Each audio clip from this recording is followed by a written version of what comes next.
नमस्कार दोस्तों, मैं आपका दोस्त संदेश कुमार रूपराय आपके अपने YouTube चैनल आयुर्वेदिक ज्ञान में आपका हार्दिक अभिनंदन करता हूं। आज हम डिस्कस करने जा रहे हैं एक आयुर्वेदिक मुख्य जड़ी बूटी जिसका नाम है अकरकरा। अकरकरा को हिंदी में अकरकरा और संस्कृत में अकारकर और इंग्लिश में से एनासाइक्लस पाइरेथ्रम के नाम से जाना जाता है। आयुर्वेद में औषधि रूप के अकरकरा का पिछले 400 सालों से अधिक से प्रयोग किया जाता है।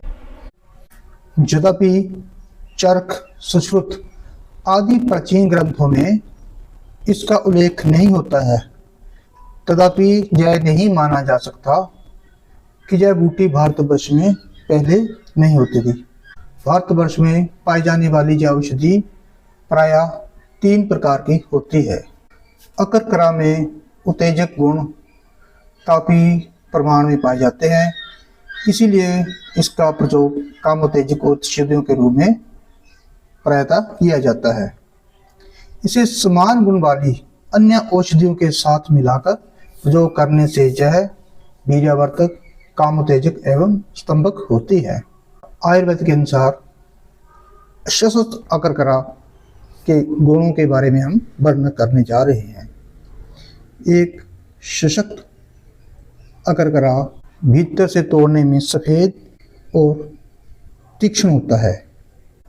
आयुर्वेद में मुख्यतः इसकी जड़ का प्रयोग किया जाता है। इसकी जड़ 2.5 से लेकर 10 सेंटीमीटर लंबी और 5 से 20 सेंटीमीटर मोटी तथा वजनदार होती है। मूल छाल मोटी, भूरी तथा झुर्रीदार होती है। अन्य वनस्पतियों का गुण धर्म तो 1 वर्ष में ही नष्ट हो जाता है, परंतु इस असली अकरकरा मूल का जो गुण धर्म है वो प्रायः 7 वर्षों तक वैसे का वैसा ही बना रहता है। इसको मुख में चबा लेने से अन्य कटु तथा रिक्त वाली औषधियों का स्वाद मालूम नहीं होता। आयुर्वेदीय गुण, कर्म एवं प्रभाव कुछ इस प्रकार है। यह बलकारक, कटु, लाला श्रावजनक, प्रदाह कारक, नाड़ी को बल देने वाला, कामोद्दीपक, वेदना स्थापक तथा प्रतिक्षय और शोथ को नष्ट करता है। इसकी मूल हृदय तेजक, रक्तमाकारक तथा बलकारक होता है। यह सूक्ष्म जीवाणु रोधी, कीटनाशक, कृमितंत्र, दंतशूल, ग्रसनीशोथ, तुंडिकोथ, शोथ, पक्षाघात, अर्धांगघात, जीर्ण, नेत्र, शीर्षूल, अप्रसार, विषचूपका, अमावस्या तथा टाइफस जड़नाशक होती है। इसके बीज में अल्प गर्भस्रावक प्रभाव दृष्टिगत होती है। अब हम बात करते हैं भारतीय अकरकरा के बारे में। यह रस में कटु, उष्ण, रुक्ष तथा वात पित्त कारक होता है। यह लाला श्राववर्धक, उत्तेजक, दीपन, कफनी सारक, स्वेदक, पाचक, उदरशूल तथा ज्वरनाशक होता है। इसका पुष्प कटु, तापजनक। अब इसके औषधीय गुणों के बारे में बात करते हैं। मस्तक पीड़ा में अकरकरा का हम कैसे प्रयोग कर सकते हैं। करके थोड़ा जल डाल के पीसकर इसको हल्का गर्म करके से मस्तक पे लेप करने से मस्तक की पीड़ा का शमन, मस्तक की पीड़ा समाप्त हो जाती है। अकरकरा के फूल को दांतों के बीच में रख के चबाने से जुकाम के कारण होने वाला सिर दर्द मिट जाता है। इसको चबाने से दाढ़ की पीड़ा मिट जाती है। एक बार के प्रयोग के लिए एक फूल ही काफी होता है। दंतशूल जिसे दंत पीड़ा कहते हैं। अकरकरा मूल, अकरकरा की जड़ या पुष्प और उसका 10वां भाग कपूर लेकर, जैसे आपने अकरकरा 10 ग्राम ले लिया और 1 भाग हमने कपूर ले लिया, उसमें थोड़ा सा सेंधा नमक मिलाकर उसको पीस के उसका मंजन करने से सब प्रकार के दंत पीड़ा का शमन होता है, दंत पीड़ा समाप्त हो जाती है। और दूसरा, मुख में जो कुछ लोग देखे हमने, प्राय देखा गया है, कुछ व्यक्ति ऐसे होते हैं जिनको मुख में से बदबू दुर्गंध आती रहती है, उनके लिए अकरकरा का प्रयोग भी आयुर्वेद में बताया गया है। एक लेना आपने अकरकरा, एक माजूफल और नागर मोथा, भुनी हुई फिटकरी और काली मिर्च और सेंधा नमक, सबको बराबर मात्रा की में लेके इसको मिला लीजिए, बारीक पीसकर पाउडर बना लीजिए।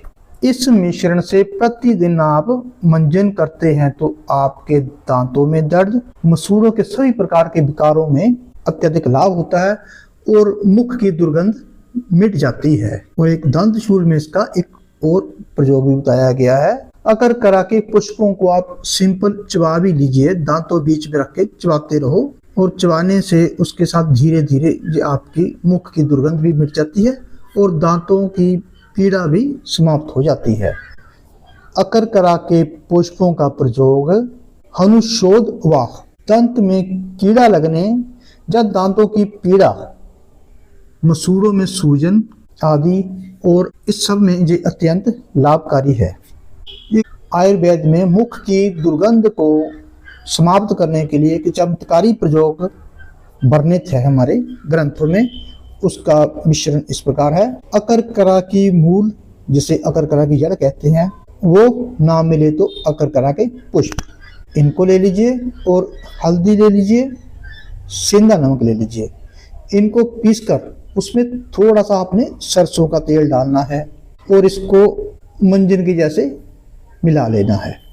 इससे आप दांतों को मंजन के जैसे प्रयोग कीजिए। इससे आपके जो जितने भी दांत की दर्द है वो समाप्त हो जाती है और साथ साथ आपके जो मुख से दुर्गंध आती है, मसूड़ों की किसी तरह की समस्या है, मसूड़ों को फूल के या उसमें पानी भरा रहता है, ये सब में ये चमत्कारी प्रयोग है। जिस अभी हम बात करने जा रहे हैं कंठ से संबंधित कुछ दोषों में।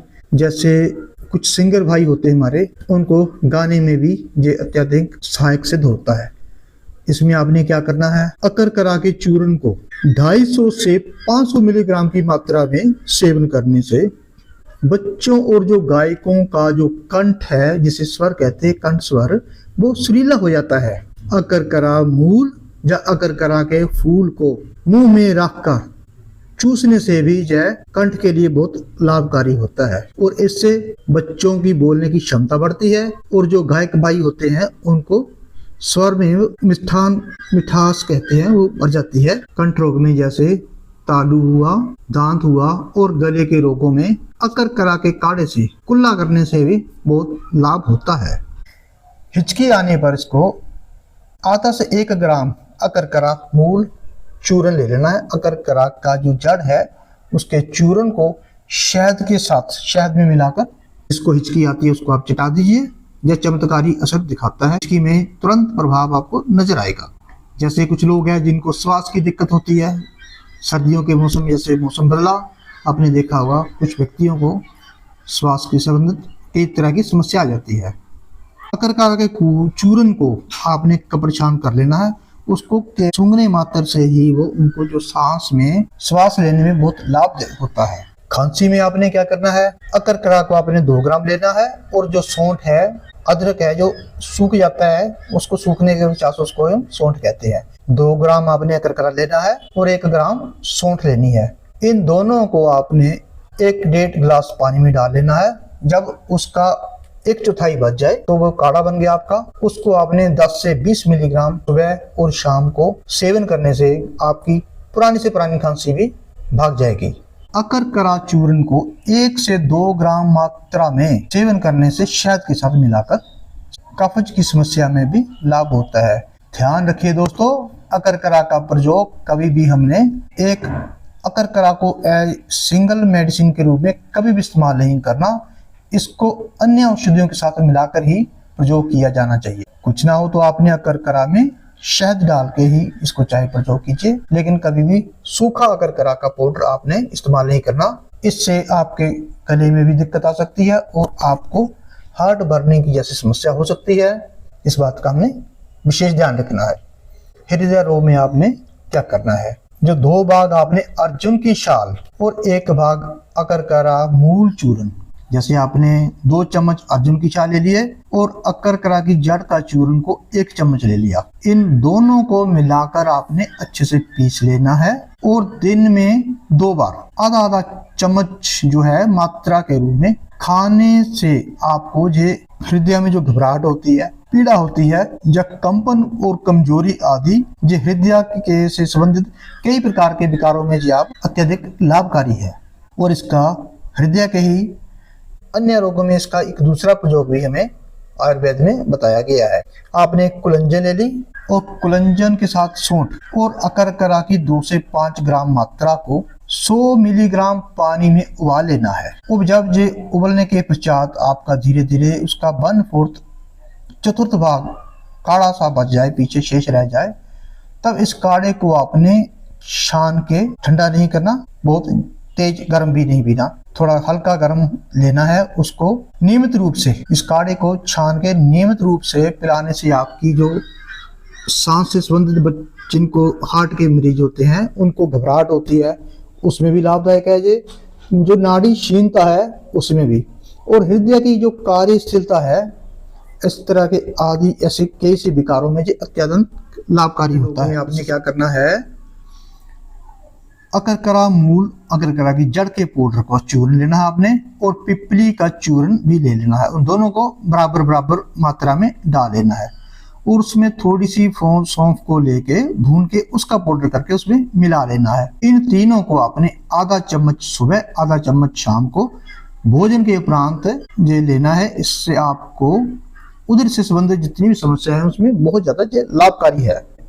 मंदग्नि जैसे पाचन प्रक्रिया जो है वो उनकी कम हो जाती है, उनको जो भी खाते हैं भोजन पचने की क्षमता कम हो जाती है, तो उसमें भी ये आयुर्वेद का बहुत अच्छा प्रयोग बताया हुआ है। उसके लिए आपने शूठी चूर्ण लेना है, एक तो शूठी चूर्ण लेना है, दूसरा अकरकरा, दोनों को 1-1 ग्राम की मात्रा में लेकर उन दोनों को सेवन कीजिए आप। इससे आपकी जो मंद अग्नि है उसमें भी लाभ होता, और साथ में जिनको अफारा पड़ा हुआ होगा उसमें भी ये अत्यधिक लाभकारी है। अभी हम बात करने जा रहे हैं मासिक धर्म में होने वाले कुछ विकार है। उसमें आपने क्या करना है, अकरकरा मूल का काढ़ा बना लेना आपको। उसको 10 मिलीग्राम काढ़े में चुटकी भर आपने हींग पाउडर डाल लेना है। उसको सुबह और शाम लेने से आपका जो मासिक धर्म ठीक होता है। इससे आपको मासिक धर्म के दिनों में होने वाली पीड़ा से भी राहत मिलती है, उसका शमन करता है। ये अपस्मार जिसे मिर्गी कहते हैं, उसके लिए आपने अकरकरा के फूल या जड़ को सिरके में पीसकर मधु मिलाकर 5 से 10 मिलीग्राम 5 मात्रा में चाटने से मिर्गी का जो वेग है जो उसको रोक देती है, एकदम से मिर्गी के वेग को जो रोक देती है। ब्रह्मी के साथ अकरकरा की जड़ का काढ़ा बनाकर पिलाने से मिर्गी में लाभ होता है। मिर्गी में मुरक्को वाली अकरकरा ज्यादा लाभदायक होती है। आप जानते हो अकरकरा 2 प्रकार का होता है, एक भारत में पाया जाता है और एक मुरक्को विदेश से अरब से मंगवाया जाता है। जो मुरक्को अकरकरा है वो मिर्गी में उसका प्रयोग किया जाए तो ये अत्यधिक लाभदायक है, और ज्वर में भी इसका बहुत अच्छा प्रयोग बताया गया है। अकरकरा के 500 मिलीग्राम चूर्ण में 4 से 6 बूंद चिरायता अर्क, ये दोनों को मिलाकर सेवन करने से ये बुखार है इसमें ये अत्यंत लाभकारी है। और ज्वर में एक दूसरा प्रयोग भी बताया गया है, अकरकरा की जड़ के चूर्ण को जैतून के तेल में पकाकर मालिश करने से पसीना आकर बुखार उतर जाता है। आवश्यकता के अनुसार यह प्रयोग कई दिन तक किया जा सकता है। और एक और प्रयोग है इसका, 1 ग्राम अकरकरा मूल, 5 ग्राम गिलो तथा 3 से 5 पत्ते तुलसी को मिलाकर काढ़ा बनाकर दिन में 2 या 3 बार देने से जो जीर्ण ज्वर है वो बार बार होने वाला बुखार, बस सर्दी लगकर आने वाले बुखार में ये अत्यंत लाभकारी होता है। और आलस्य जिनको रहती है उसके लिए भी है, 1 ग्राम अकरकरा चूर्ण को 2-3 नाग लौंग के साथ सेवन करने से शरीर की शून्यता और इसके मूल का 10 से 20 मिलीग्राम काढ़ा पीने से आलस्य मिट जाता है। अकरकरा का एक और प्रयोग भी बताया गया है, जिन लोगों को स्मोकिंग की अत्यधिक लत लग चुकी है, उनको यदि हम अकरकरा के पुष्प को मुख में रखने के लिए और चबाने के लिए देते हैं तो ये पाया गया है कि इसके तीक्ष्ण स्वाद के कारण उसकी जो स्मोकिंग करने से उसको उसका एहसास नहीं होगा, उसका स्वाद नहीं आएगा। इसी के चलते हुए इसके तीक्ष्ण स्वभाव से मुख में ऐसा स्वाद हो जाता है जिससे जब जो स्मोकिंग भी करता है तो उसका उसे पता भी नहीं चलता और धीरे धीरे वो स्मोकिंग छोड़ने की तरफ चला जाता है। अकरकरा से निर्मित ज्वर ध्वनि गुटखा का सेवन करने से ज्वर में लाभ होता है और इसमें दोस्तों आयुर्वेद का एक रसायन बाजीकरण के रूप में भी बहुत अच्छा प्रयोग बताया गया है। बाजीकरण के लिए आपने क्या करना है, अश्वगंधा एक, दूसरी सफेद मूसली तथा अकरकरा मूल को ये समान भाग में ले लेना है। इन तीनों को आपने समान भाग में लेके पीस लेना है, बारीक पाउडर बना लेना है। अभी इसका नित्य सुबह और शाम को एक एक चम्मच 1 कप दूध के साथ इसका प्रयोग करना है जी। बाजी कारक होता है, जे रसायन बाजीकरण बन जाता है, बहुत अच्छी औषधि है जी। अभी हम अकरकरा के बारे में थोड़ा ये बताते हैं। एक प्रशस्त अकरकरा जिसे उत्तम अकरकरा कहते हैं, उसके क्या भेद हैं, वो कैसा होता है, उसके बारे में थोड़ा डिस्कस कर लेते हैं। एक जो प्रशस्त अकरकरा होता है वो एक तो वो भारी होता है, वजनदार होता है और तोड़ने से वो भीतर से सफेद होता है। इसको चबाने से मुख और जीभ में बहुत तेज और एक विचित्र ढंग की सनसनाहट होने लगती है और तथा मुंह से लार निकलने लग जाती है। कुछ समय तक ऐसे ही चलता रहता है और कुछ समय के पश्चात जो झंझनाहट सी होती है वो बंद हो जाती है तथा मुख का ये शोधन हो जाता है। जो दूसरी ओर हम देखते हैं जो अकरकरा वजन में हल्का होता है, उसको तोड़ने से अंदर से भूरापन या पीलापन लिए होता है और इसकी जो झंझनाहट है वो बहुत कम होती है और थोड़ी देर तक ही वो प्राय रहती है। ये जो अकरकरा है, ये अकरकरा औषधीय कार्यों हेतु इतना अप्रशस्त होता है, इसको औषधियों के लिए इतना बढ़िया नहीं कहा गया, उत्तम नहीं माना जाता है। इसलिए अकरकरा का आपने प्रयोग करना है जो हमने पहले बताया, जो सफेद रंग का होता है और चबाने से उसका पता चल जाता है, वो एक चमचे तीक्ष्ण होता है, वो ही लेना हमने दवाई के पर्पज के लिए, हमने आयुर्वेद के पर्पज के लिए। और इसी के साथ दोस्तों मैं आपसे अब विदा चाहता हूँ। लाइक, शेयर और सब्सक्राइब अवश्य करेंगे और आप इसके बारे में अपनी राय अवश्य व्यक्त करेंगे।